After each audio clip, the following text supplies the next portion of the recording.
من میخوام همه عزیزان ورزشکار رو دعوت کنم به یه چالش جدید که من خودم تا حالا ندیدم هیچ کس بتونه این کار رو انجام بده. میخوام شنا برم رو 2 تا شست دست و 1 شست پا.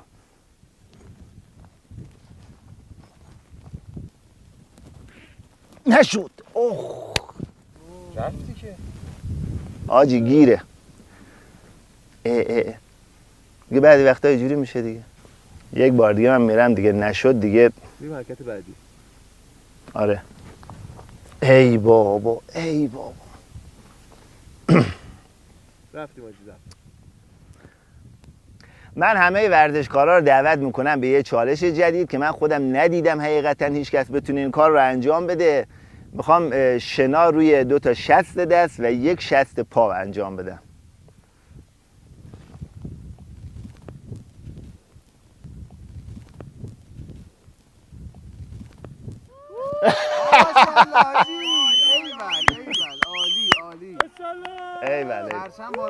حاج آقا صفری، روحانی که سعی میکنه با ورزش، با کاراته، عبدالچگی، خلاصه با هر روشی که میتونه بگه من خیلی اکتیوم، باحالم، جذابم، مردمیم، حتی با عمامه رو انگشت 60 شنا میزنم.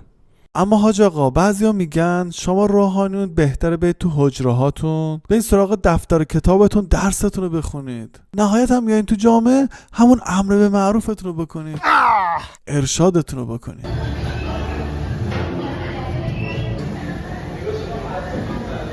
یا رجا بفهم چه اینجا بشید.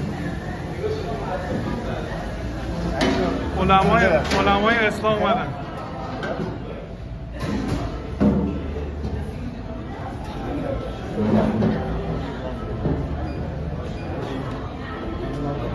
بفهم.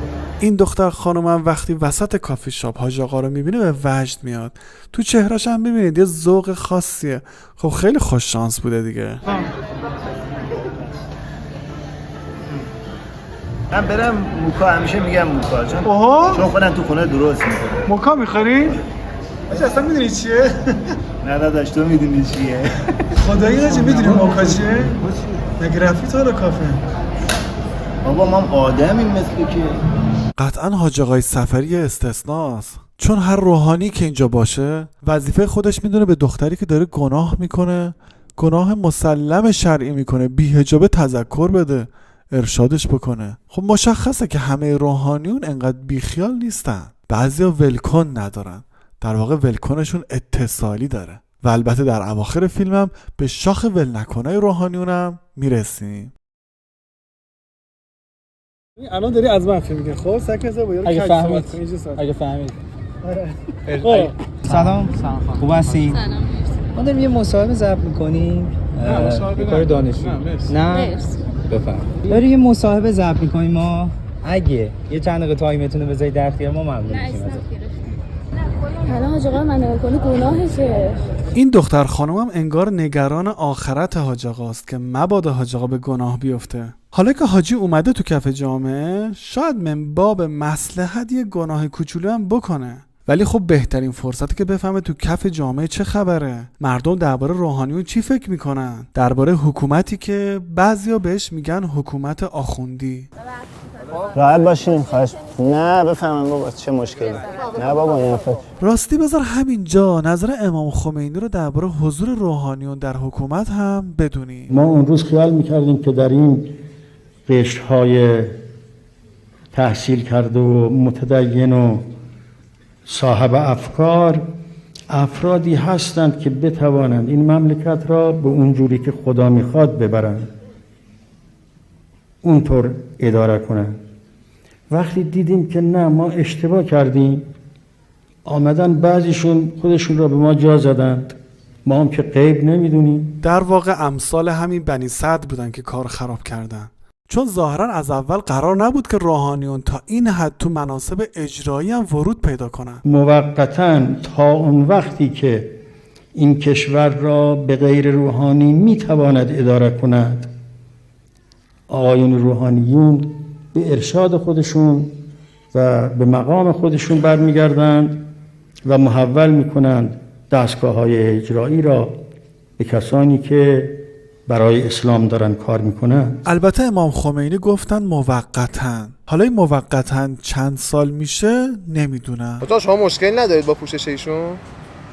والا فرضی که من بگم مشکل دارم مثلا، خب من باید ببینم که نوع رفتار من یک جوری هست که وقتی از این خانم جدا شدم آیا تو ذهن این خانم یک اثر مثبتی شکل گرفت از دین یا اثر منفی. مگه شما وظیفتون امر به معروف نیست الان؟ چرا؟ نگاه کنین ما یک جاهای امر به معروف نهی از منکر واجب وظیفه رو انجام میدیم، یه جاهایی میخوایم یک چیزهایی رو اثبات کنیم. من داشتم از این راه می اومدم و دقیقاً یک شخص از سمت توحید داشتم میرفتم میدون توحید. یک شخص به اصطلاح من مؤمن میگم ولی مؤمن نبود اون شخص به نظر من. به من گفت حیوانات هستن که لختن. حاج آقا من لختم الان و من حیوانم که این حرف من زد و من در جواب این توهین این شخص نتونستم چیزی بگم. ببین اصلا هر چی تو دلته بگو. یه مصاحبه اجتماعی واقعا ما میخوایم ببینیم مردم با خونه چی میگن. حاله که نیستن مشخصه. چرا یعنی این بدبخت میگه واقعا آخونده. گرا نرین از این ور. زحمت شما. تا خوبین شما سلامتی. به لطف شما. تو پارک میگردین از بیکاریه یا نه چیه تو پارک؟ از بیکاری که نیستش، اومده بودم دانشگاه یه سری کارام انجام بدم. منتها خب بیکاری هم خیلی چیز عجیبی نیستش که الان تو مملکت. اکثرا الان جوونا دارن بیکار میچرخن که علاف نباشه. مثل ما هم بیکار میگردیم. خب شما آخه بیکار میگردین ولی در عوضش مبلغ دریافت میکنیم. ما بیکار میگردیم ولی چیز دریافت نمیکنیم. از دولت که اینا پول نمیگیرن. میدونین از کجا میگیرن؟ از کجا میگیرن؟ از حوزه میگیرن. خب حوزه از کجا در حوزه رو میگن. چون شما نمیدونین میخوام توضیح بدم. خب نگاه کنین از خمس این پول‌ها داده میشه. پشت خمس و زکات ترسیه که دین ایجاد کرده. یعنی ترسیه که چه دینی؟ الان شما خمس میدید، شما خمس پرداخت. خدا خیرتون بده. پس چه ترسی داریم؟ خب من ترس ندارم. خیلی از آدمایی که خمس میدن، زکات میدن، روزه میگیرن از ترس اون آتیش جهنمیه که آخوند انداخته تو دل مردم. راستشو بگم من به هیچ آخوندی نمیتونم خوشبین باشم. آفرین. من اصلا همین حرفو میخوام ازتون بشنوم دیگه. مجموع حرف من اینه که تمام آخوندا دستشون توی خون جوانای مملکتیه که همینطور کشتن. حتی سینما رکس، حتی کوی دانشگاه فلان، حتی سال 96 دیما. من الان اگه کنار شما نباشم نمیتونم راحت توی خیابون راه برم بدون اضطراب، بدون اینکه هر پلیسی که از کنارم رد میشه من احساس کنم که قراره بهم گیر بده، قراره پدرمو در بیاره. الان ما از در مترو اومدیم بیرون، از ما عکس میگیره با پرخاش به ما میگه، این زن دست منو گرفته میگه خانم حجابتو رعایت کن.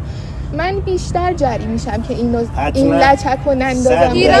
اگه امر به معروف و نهی از منکر داری میکنی، اگه کاری خانم اشتباهه تو باید حاجا حالا نصیحت میکنم هر چقدر مهربون، آیا احتمال داره یه روزی با این نصیحت شما مثلا با حجاب بشین؟ اصلا به هیچ وجه. حاج آقا با حرف زدن میتونه شما رو محجب کنه؟ نه.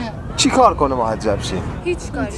عقیده‌ام عوض نمیشه. اصلا اشتباه نگاه کنید. من هیچ وقت این لچک رو مخصوصا با زور سرم نمیکنم، چه بدون زور چه با زور. حالا خب واسه چی انداختین داره گردن؟ جدی سوال اصلا. همکاراتون دم مترو مثل همکار ما چرا؟ آقا من یه سوال میشه بپرسم؟ چرا نمیرید؟ شما فکر میکنین کی میره؟ شما تهش قطعا نه. میخوام بگم کسی که اومده میره، کسی که هست که نمیره. که کل جمهوری اسلامی رو دارم میگم که این قضیه تموم بشه، یه سه نفر دیگه دقیقاً از هم بپاشه، یه عده دیگه بیان مدیریت کنن، شاید قضیه درست، شاید قطعا درست میشه. هر چی هست از این واقعا از این بدتر کثافتکاری بهتره. یه چیزی بگم، من میگم روحانی اصلا روحانیون روحانیون بمونن، چون هستن کشورمون کشور اسلامیه، بمونن کشوری که دینش اسلامه، ولی سیستم جمهوری اسلامی بره. اون آقایی که اونجا تو کرسی رهبریت نشسته بره، کلا بره، نباشه. نه خودشو میخوایم نه پسرشو میخوایم، هیچ کسا نمیخوایم، بره. خب دیگه تکلیفم مشخص شد. از نظر این دوست عزیزمون روحانیون بعد جمع کنن و برن. حالا کجا برن؟ بعضیا میگن برن ونزوئلا.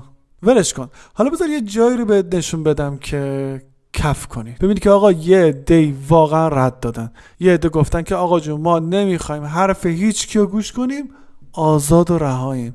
آزاد. چیزایی رو که ما دیدیم.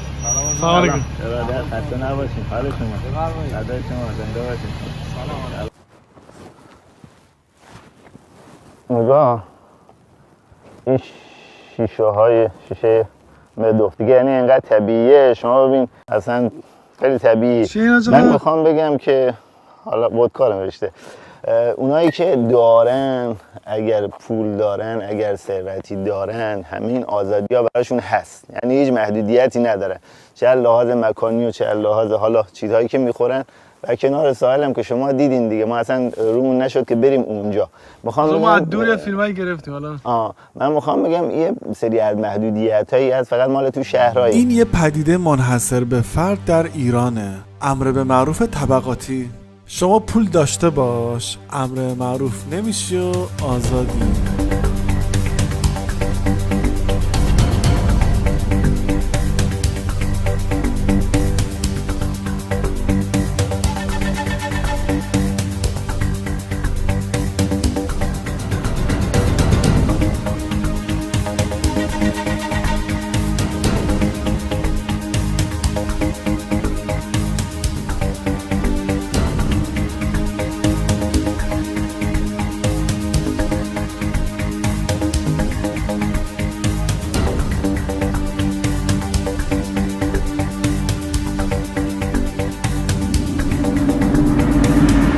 واقعا بسم الله.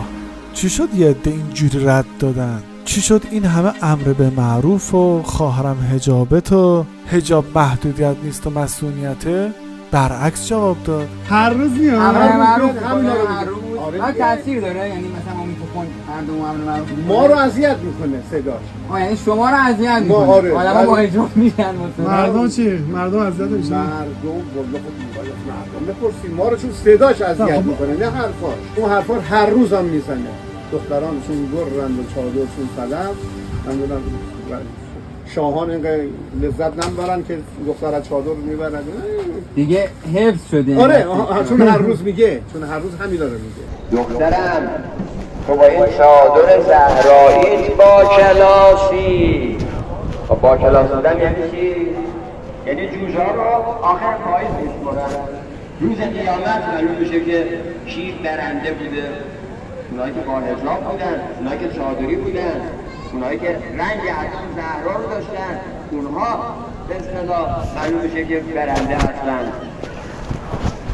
از این جهت این دختر خانمای خانواده‌شون بهشون فهموندن دخترم تو با این چادر زهراییت با کلاسی، با وقاری، دخترم تو گوهری، تو دری.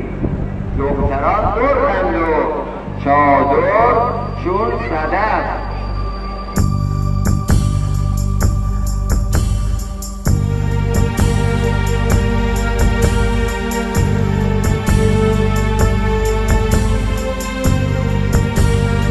من نزدیک 7 سال توی این شهر زندگی کردم. اینجا درس خوندم دیگه. منم طلبگی خوندم، اخراجمون کردن. میدونم. این مونوریل رو درست کردن. ما الان با هم دیگه رفتیم اون جلوترشو.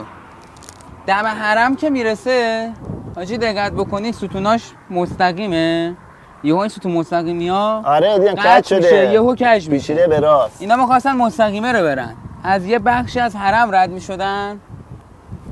علما اعلام کردن که این مونوریل نباید از اون بخش حرم رد شه. آقای خیلی عجیبه، چرا از اول فکر نکردن؟ یعنی اینا نمیدونستن اگه بره بخشی از حرم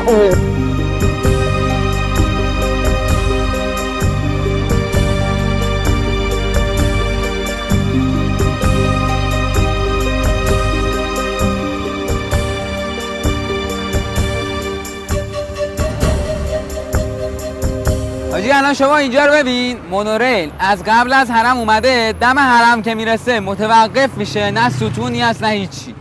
دقیقاً بعد از حرم از همین جا که میبینی دوباره ستونا شروع میشه میره تا اون انتها. یعنی یک قدرتی انقدر قویه که میگه آقای شهرداری، آقای دولت، هر کسی این همه هزینه کردی، مونوریل کشیدی، رسیدی دم حرم، من برام هیچ اهمیتی نداره. مونوریل تو حق نداره که حتی از روی یه بخشی از حرم من رد بشه. نباید رد بشه.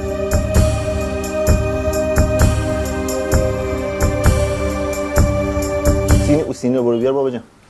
شما معلومه به هر کی میگی حجاب میگه واجی دلت خوشه، مثل که شما مثل که چشماتون واز نیست، این مملکت نمیفهمید چه خبره. الان نمیدونید یه همه اختلاس که میشه، شما تا حالا شده بری مثلا یکی رو ببینی فریاد بزنه مثلا در رابطه با از علما حضرت، حالا میزنن نه که نزنن، ولی اینجوری که بابا برای حجاب هست دیگه معلومه دیگه، برای چی دیگه نیست. این کیست؟ خیلی خوب است، بارکالله که بتونی با کمکیار شوهرت باشی. آفرین، عالی بود.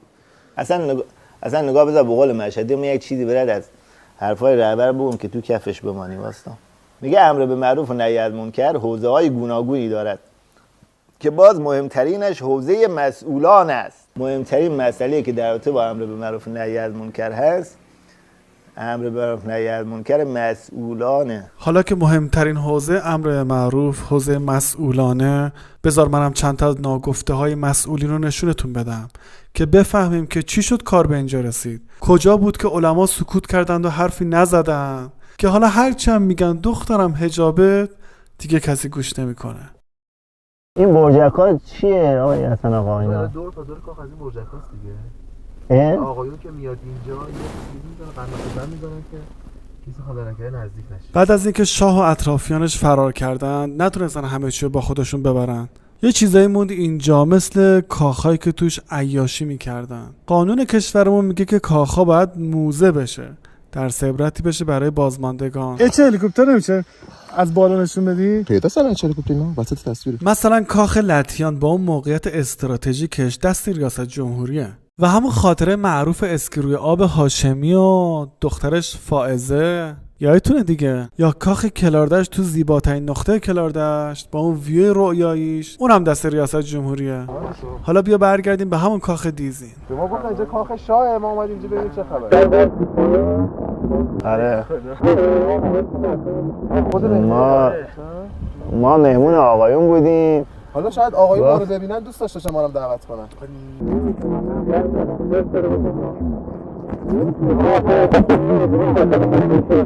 دولتی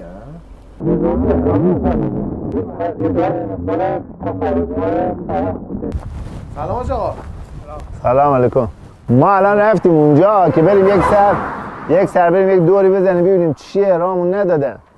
گفتم ببینم چیه مگر اونجا داره. خب کار میکنه اونجا؟ این خوره میخوابه، هیچی دیگه هم این خوره میخوابه؟ یعنی مثلا میان برای تفریح؟ اگر علمای ما اعتراض کردند، مسئول رو از کاخ شاه پرت کردن بیرون. اگه جلوی مافیا خودرو وایسادن، اگه جلوی فساد آقازاده ها، جلوی گرونی، جلوی اختلاس وایسادن، اون وقتی که نهی از منکر در حوزه حجابم اثر داره. حاجی زمان شاه می آمده اینجا، علما اعتراض میکردن، میگفتن مرگ بر شاه. مردم سمت کی بودن؟ سمت علما. الان مسئولین، البته نه همشون، میان اینجا، مردم سمت کی هن؟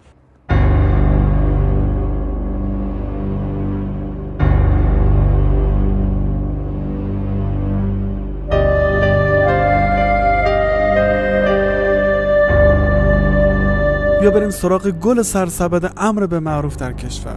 اول فیلمم گفتم بهتون، من نماینده آیت الله علم الهدام. خب میخوام یک نظر شخصیتون رو در رابطه با ایشون بدونم، همون چیزی که میخوام تو ذهنتونه، یه نظرسنجی داریم میکنیم. اگر اول با علم الهدا که من اصلا نمیومدم آقا. خب همین دیگه، اتفاقا صحبت میکنم همینه. من واقعا نماز جمعه کسی جوونا بخوام نماز جمعه به خاطر ایشون نمیرم. یعنی یک کسی دیگه باشه شاید بریم. اثر داره دیگه. آره مطمئنا میرم. هیچ مورد مثبتی نداره ازشون؟ میخوام بگیم چرا مورد مثبت هم داریم. خشم خانواده ها سر ایشون کم میشه، یعنی مردای خانواده تخلیه میشن وقتی اخبارشون میره. نه همونی که کل پولای آستان قدس میگیره بعد میگه من سیدم حقمه. بلند روحانی یا آخوند میبینم فرار میکنم. کلا از آخوند فراری؟ من همین با عمرم تا همین به امروز نماز جمعه نرفتم، بلدم نیستم، امام جمعه هم نمیشناسم. ولی من تا الان یک نفر ندیدم که داخل ماشین من بشینه که رضایتی از ایشون داشته. رضایت. نمونه کامل اسلام طالبانی رو در وجود آقای علم‌الهدی می‌بینیم ما.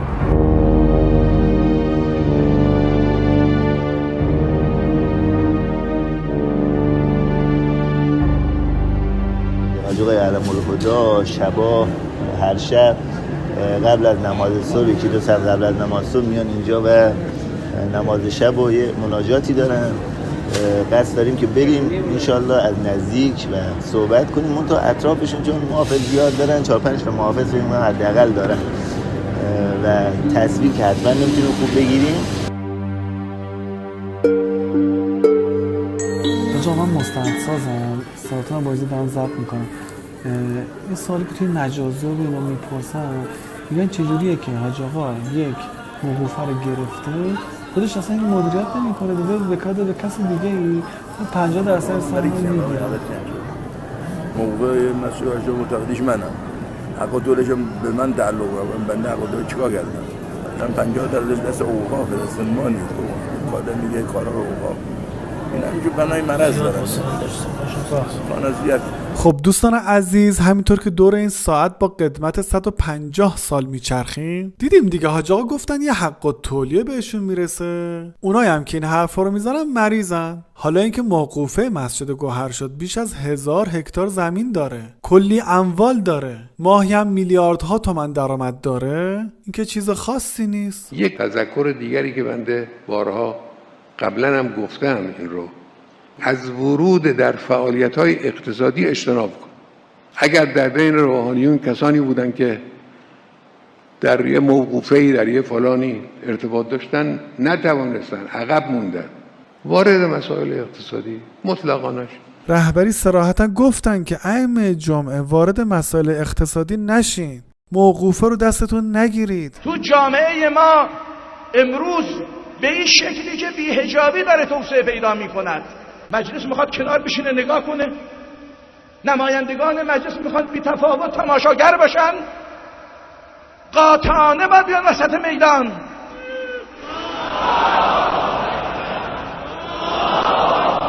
خب دیگه معما حل شد. حالا میفهمیم که چی شده که بعضی این همه ساله امر معروف رو فقط تو موضوع حجاب تفسیر کردن.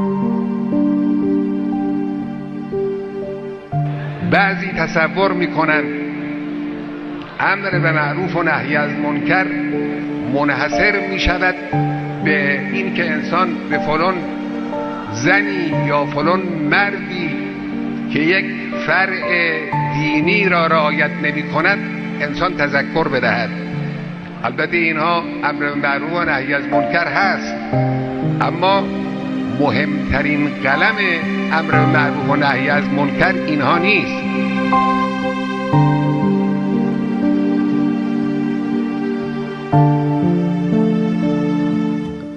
اصلا برو دنبالشون. اون یکی سمندمون جلوتره دیگه، می‌بینی؟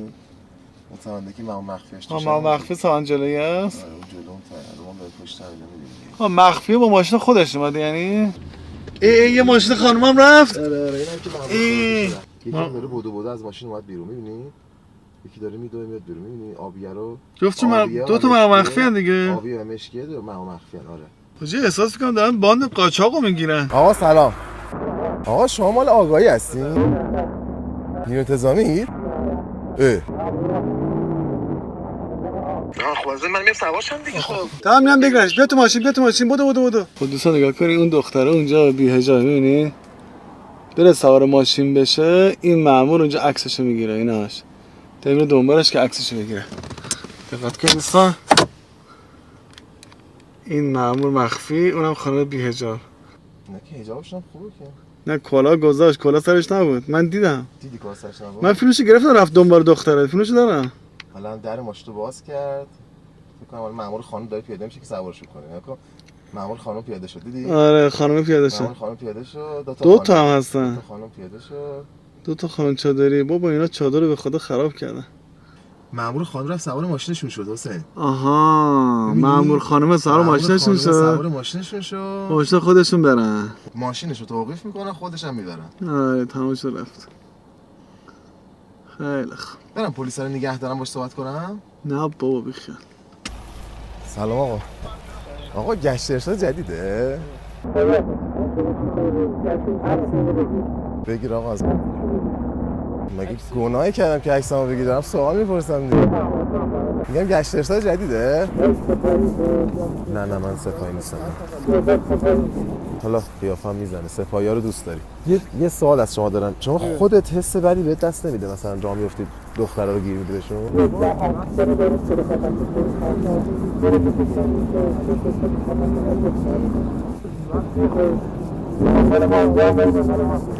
آخه شما موقع من گفتی من گشت ارشاد نیستم بعد سلام آقا مخلصم. ولی موقع چرا هر روز شما میاد اینجا دنبال پلاک میگردی؟ سوال زدم آقا پرسیدن حق ماست. فردا هستی بیام؟ حجاب تو جامعه قطعا مسئله ضروریه، اما چی میشه که اولویات رو تغییر میکنه؟ چی میشه که از افسر سرقت میخوایم به جای اینکه دنبال دزد باشه دنبال دخترا بدوه؟ اصلا کیا بودن که اول انقلاب حجاب رو تبدیل کردن به اولویت اول نظام؟ تهش هم التیماتوم دادیم که از فردا هیچ که حق نداره بدون حجاب. خیلی اونجا شلوغ کردن، قور زدن، داد زدن، یکی گفت نمیشه. خلاصه اونجا ما محکم گفتیم نمیشه از فردا بدن. گفتیم من به دجوان و اینا هم گفتیم نه اجازه دیگه به راش ندید. از اونجا ما شروع کردیم.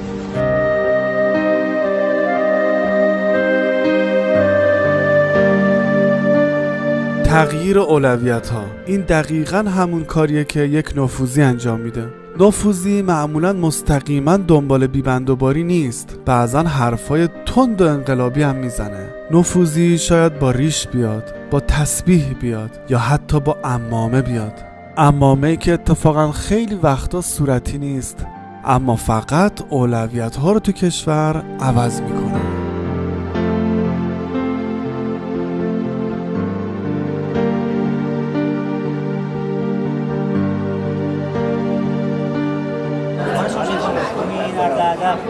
خوش آمدید. نمونه شد اینجا. من قابل شاید میتونم آقا سفری. من شما رو می‌خوام که پرسنل خودم رو نگاه کنم. همشون سعی کردم کنترل کنم. همشون بچه‌های خودم رو میتونم کنترل کنم. یا تشکیل دارم کجا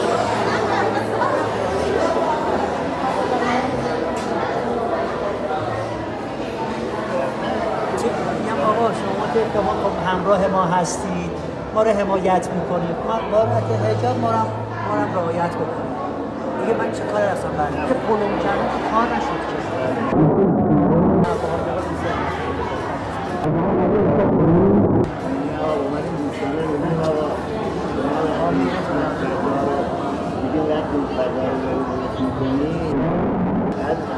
که بیاد چی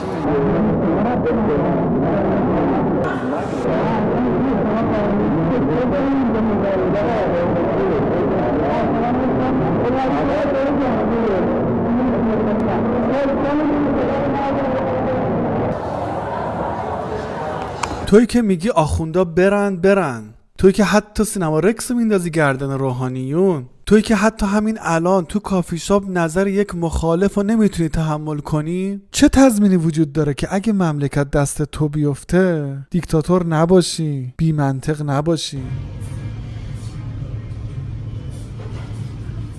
آجی انصافا ناراحت شدی درسته؟ چی؟ از در اصلا قیافت ناراحت شد. بر چی فکر میکنی ناراحت شدی؟ آجی قیافت خیلی تابونه. نه بابا نه خستیم دیگه من چند